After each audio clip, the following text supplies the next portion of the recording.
Aurélien Giraud connaît bien. Il est ingénieur conseil auprès d'une entreprise de sécurité informatique. Repérer les tentatives de piratage est sa spécialité.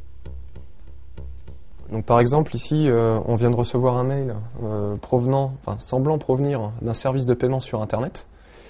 Mais en fait quand on regarde en réalité le lien qui est indiqué ici, on s'aperçoit que ça provient pas du tout de ce service-là, mais ça provient d'un site qui s'est fait compromettre, qui est complètement différent.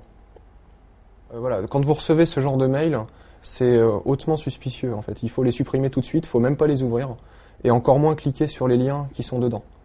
Et bien sûr, si jamais il y a des pièces jointes, ne jamais les ouvrir.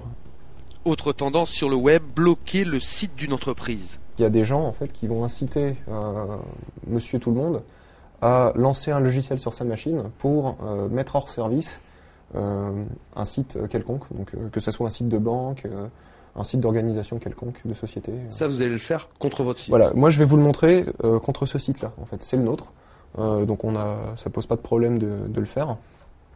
Je vais vous montrer un scénario dans lequel on a 200 machines à disposition.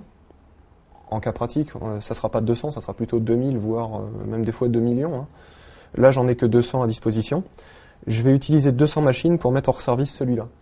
Et on verra que tous les liens ne fonctionnent plus en fait sur le site. On ne peut plus naviguer dessus normalement.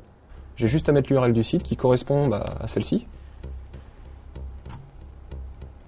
Je lance la commande, d'accord.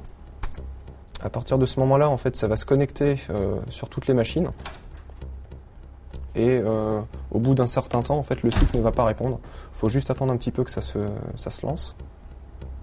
Alors, si on tape dans notre barre d'adresse Hackers Voice, la page va rester blanche, elle va pas se charger, en fait. La page est devenue inaccessible.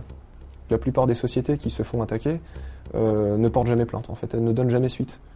Et du coup, même s'il y a beaucoup plus d'attaques qui sont menées en interne des sociétés qu'en externe, on n'a pas de retour là-dessus parce que les sociétés en général ne portent pas plainte.